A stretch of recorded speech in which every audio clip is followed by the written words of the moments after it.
This is Emma again, neuromuscular treatments of the trunk, and this is demo number 2.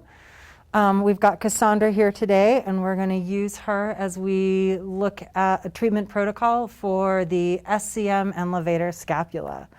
So I've said hello to my client.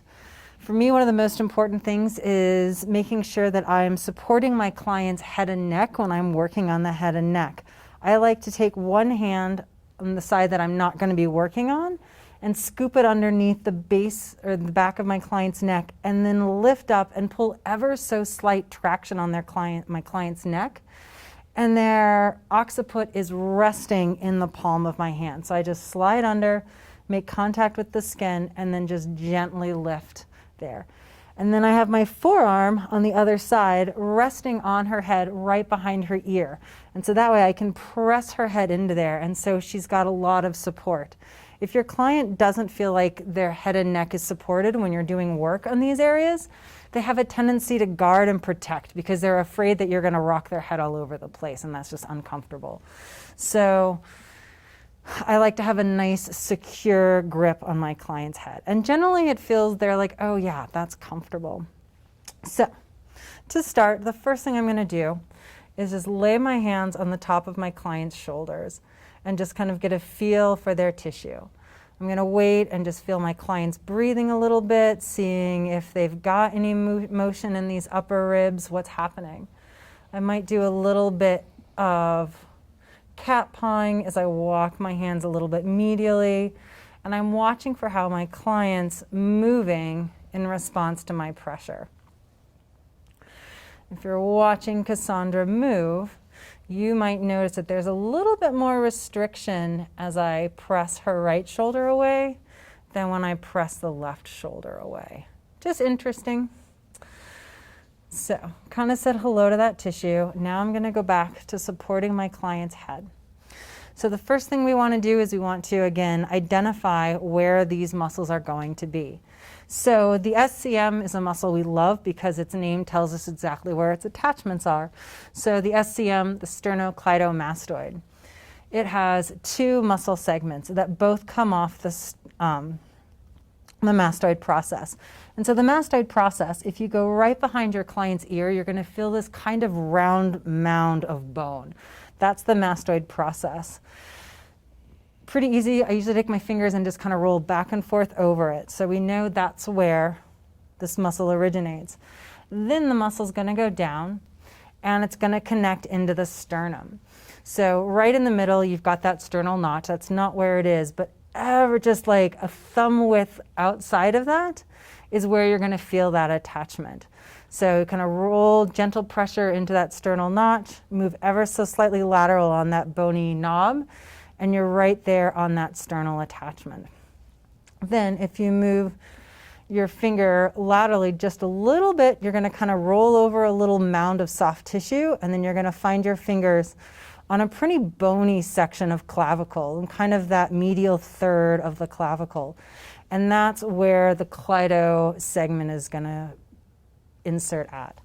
So the sternal segment is more superficial, meaning it's the one that you're going to feel first, and then deep to that and underneath it is where you're going to find that clavicular head of the SCM.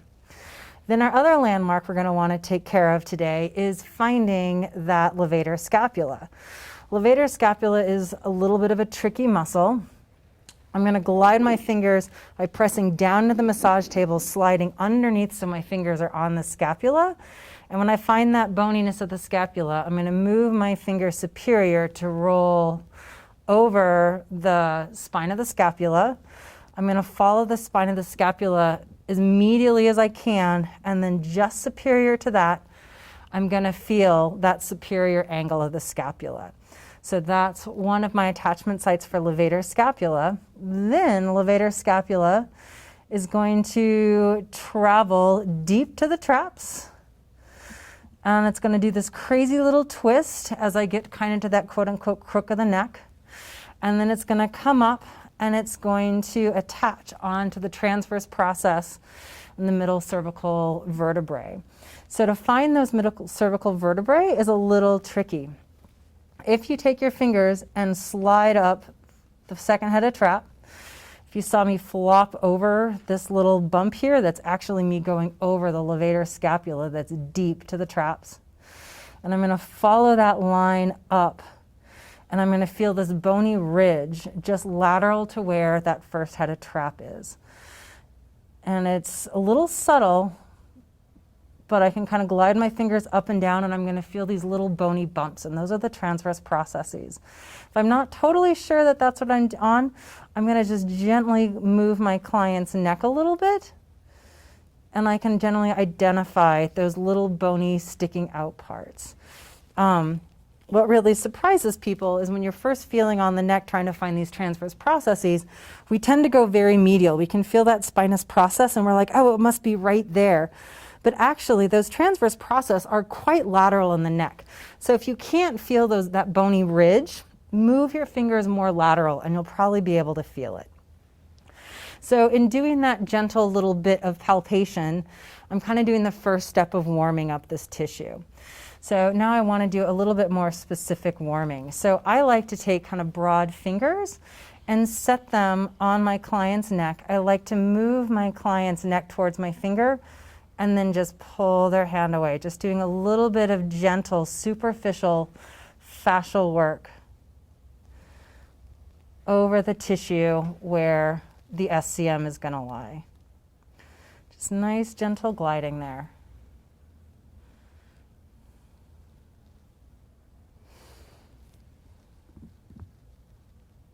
And I might turn that into a little bit of an inferior glide with my fingers, kind of working through that tissue.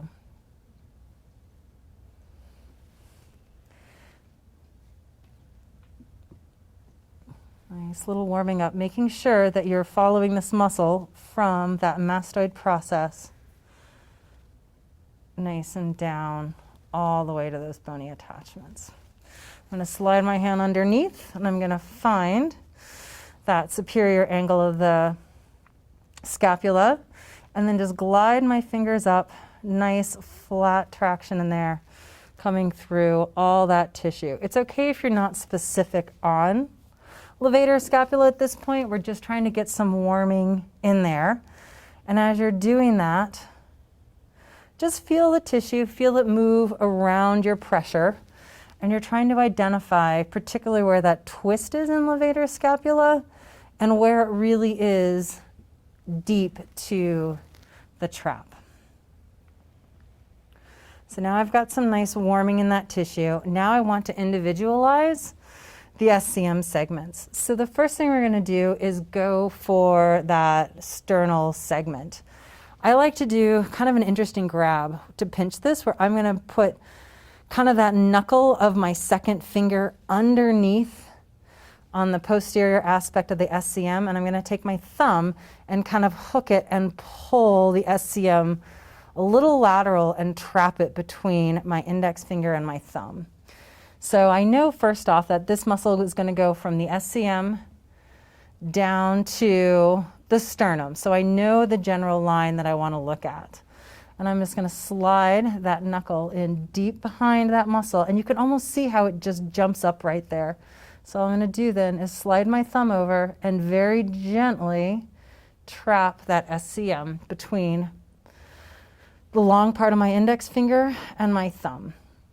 And at first I'm just kind of going to walk up and down this, just kind of seeing if I can figure out where it is, feel where it's really tight. Be really careful. Obviously, it's going to be uncomfortable for your clients to be poking around their anterior neck. So as you can see, I have very flat part of my thumb, very gentle pressure, pull out. And it's only when I have this muscle moved way lateral am I adding any compression in there. If you're struggling getting a feel of this muscle, remember that the SCM is going to do contralateral rotation. So you can always get a hold of this muscle and then move your client so that muscle is in a shortened position. To do this, you really need to be supporting your client's head. If you can see with me, I completely am rolling Cassandra's head onto my forearm to do that, so that she doesn't engage that muscle as I try to lift and roll her. For some people, this technique works really, really well. Others, they just are so nervous that they engage that SCM. So I'm going to work Cassandra's in a nice neutral cervical position. So now that I've identified it, I'm just kind of going to go through and feel if I feel any densities. I usually start kind of mid-belly, and I'm going to walk my hands up towards that mastoid process. When you get into more of the muscle tendon junction of this, that's where you most commonly find trigger points. And just for a refresher, the referral pain pattern for this has a tendency to be kind of a weird discomfort that goes from the zygomatic arch up and around the eyebrow. And so Cassandra's got some nice density here, and it's being pretty stubborn. So I'm just hanging out, and I'm just doing a little bit of tissue, moving it around ever so slightly, trying to see, maybe repositioning a little bit, trying to figure out where I can put that compression and get that tissue to let go. And so in my last reposition, that finally let go for me. And it's going to let me move a little bit more superior to really work through that muscle. Make sure you take your time and be nice and patient. And I'm going to walk down kind of towards the mid part of this muscle. And here, Cassandra's got more of a fascial binding of this SCM towards her anterior cervical muscles. And so I'm going to just kind of do a little bit of traction work, pulling this tissue laterally to free it from those other structures, as opposed to putting in a sharp pressure down, because that's going to be really uncomfortable. So we're down here working in these mid-belly sternal segment of the SCM, just kind of loosening that up. Again, that restriction was really more fascially, and what I felt was, as I compressed that muscle, is I felt a pull towards the midline of her body, whereas if it had been a density of the tissue, that density would have moved with me, but instead I was fighting this pull towards the midline. So I spent more time moving that tissue laterally. And then I'm able to follow this all the way down, and sometimes you have to be very thoughtful about how you get at that sternal attachment. There it is. And so I do a nice little pincer grip. And one thing to be mindful when you're doing any work on the anterior part of the neck is you don't want your hand over your client's face. Even when you have to get there, I'm always trying to move my wrist laterally so I'm not in their space. Even if you don't touch them, they just know that you're lurking here, and it's kind of weird. So that's all I do for that guy. So now we have that really nice and loose. It's individualized. If I take my fingers and kind of create like that little like two fingers connected together, I can go to the lateral part of that sternal segment, and I can push it medially and slide my fingers underneath it. This firm, solid, flat muscle structure you feel underneath there, that is the sternal segment. The clavicular segment. The sternal segment is this very round muscle that you can grab and get all the way around, and you can pull it around. Where the other part of it, that clavicular head, is underneath, and it is firm and unmoving. And you're not going to be able to do a pincer grab on it. Plus, it would be really uncomfortable to be doing a pincer grab that deep. So all I'm going to do is take my fingernails, basically, and lift that sternal segment up and out of the way, slide my fingers underneath it, set them down on the tissue, and then I'm just going to slowly move my fingers down that tissue and just getting a feel for that segment. You may find that adding a little bit of motion into this is easier. I tend to find when I'm at the more superior part of it, moving my client's head towards the side I'm working on just makes it easier. And then as I get more close to that clavicle, then I just keep my hand stable and move my client's head gently away, and my hand is naturally going to fall down the length of that. So you're underneath that sternal segment and just following it down. If you feel some serious densities in there where just doing that sort of gliding pattern isn't enough, which Cassandra has them right here, I'm going to pause with those fingers and just add a little pressure. And I'm probably going to move her head just a little bit until I find the spot where I feel the most connection with that tissue. Most connection with that tissue meaning I've just settled into it and it feels like a place where the tissue is available to change. And I've hung out there. And then just for a refresher, in these clavicular segments, the type of referral pain that they tend to refer are really weird discomforts inside the ear. So just kind of like ear aches, almost a feeling of water in the ear, but you don't have water in the ear is a really common referral pain sensation for that. And now I'm going to do the same thing to that levator scapula. Levator scapula is a little bit more tricky to get to.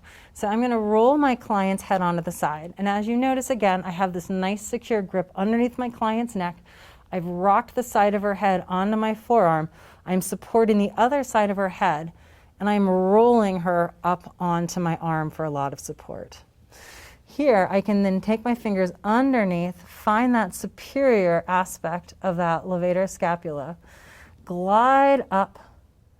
I'm following pretty close to the spinous processes. And then I'm going to get to the spot which is kind of at that right around C7, where all of a sudden I have this very thick tissue block. What's happening right there is that's where you've got the twist that happens in that levator scapula, plus you're going to flip up and over that second head of trap if you don't do something to create this plunk feel. So I'm going to come in, get to that kind of natural tissue stop. I'm going to turn my client's neck towards me and then continue gliding up, and I'm going to find those transverse processes. And I'm going to do that a few times. So I'm going to roll my client's head away, find that superior angle, glide up levator scapula, find this kind of like, it's like you've got a dense tissue on each side of your fingers and towards your fingertips.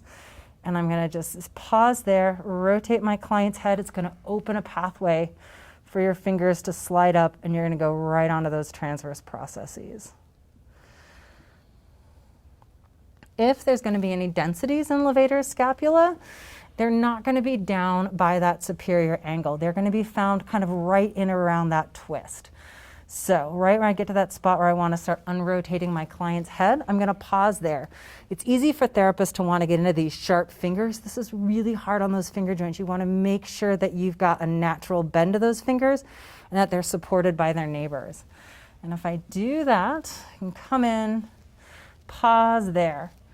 And if I want, I can even ever so slightly wiggle my client's head back and forth to dial in the perfect place to do that ischemic compression. And I'm just going to hang out there. And I'm not having to use that much upward pressure into my client's tissue. The weight of her head and neck is just gently pressing down into me, so I'm not having to do much. If you're finding yourself having to put all this upward pressure in, you can either leverage your hand off the table, or you can simply pull a little bit of traction on your client's neck and set it down on your fingers. So be lazy. And then I'm just going to follow that tissue up and out. So we've done our nice identified, isolated all of those muscles.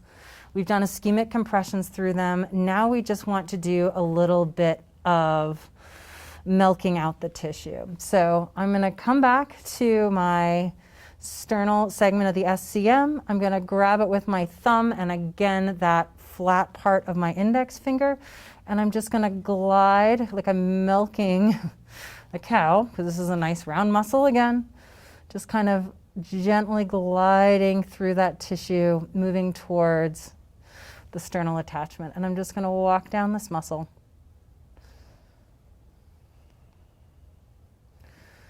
I'm going to do it all the way to that attachment. I'm going to slide my fingers onto that clavicular segment so I'm underneath, and I'm going to just do some nice long passes, nicely lengthening out that tissue. I generally like to do things at least 3 times. You could certainly do more, but if you only do 1 or 2 passes, it tends to feel like you didn't know what you were doing.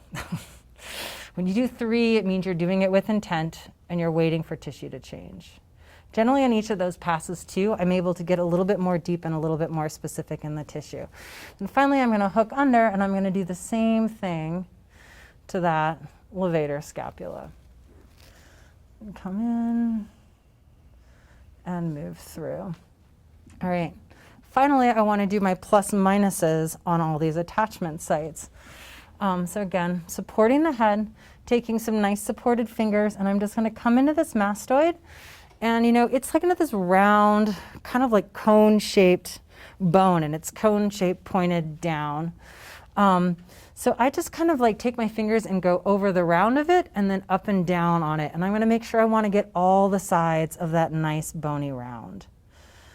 So just nice little plus minuses following down. And even though you're like, wait, I'm not massaging muscle, I'm kind of more massaging bone and ligament, this work feels so good. Don't neglect it. Plus, it's really important for getting this muscle tissue to have a lasting and profound change.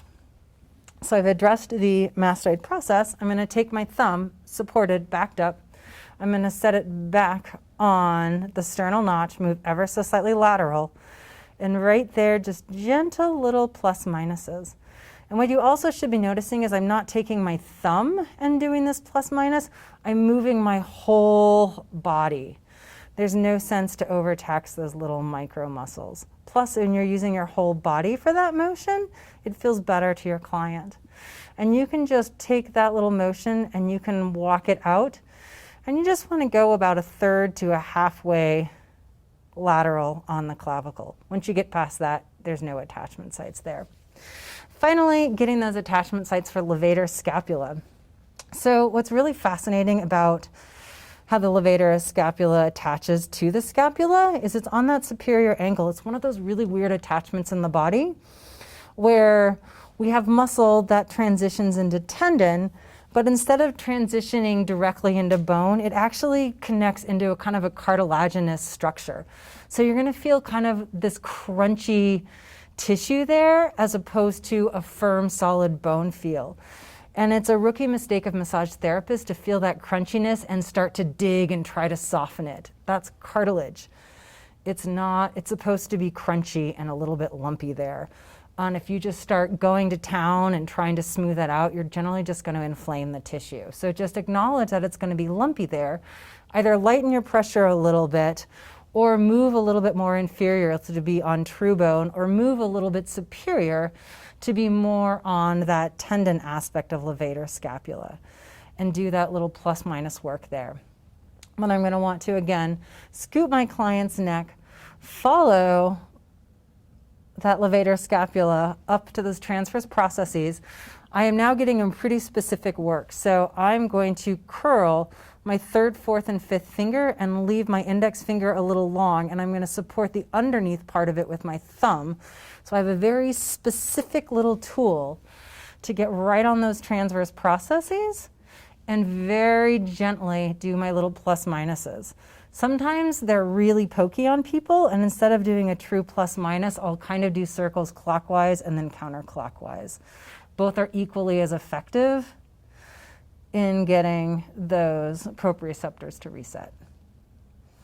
And if you're not entirely sure if you're on the C3 transverse process, it's okay to take care of all of those transverse processes until you learn exactly where you are. It's always a benefit to do a little extra work. So after doing all of that, I'm going to grab a little bit of lotion, and I'm just going to do some nice, gentle massage work on my client's neck, just saying thank you for letting me address it. That work is always a little specific, so it's nice to just do some nice, friendly, yummy work to say, oh, thank you, neck, for letting me address you. Thanks for letting me do all the things I do. And that's it. Oh, the one thing I didn't mention was the referral pain pattern for that levator scapula for review. Those trigger points tend to be right at that twist, kind of mid-belly in levator scapula. And it is a trigger point like you've got a sandbag sitting on top of your shoulder, is the zone that it's going to irritate. All right. Thank you, Cassandra. Thank you.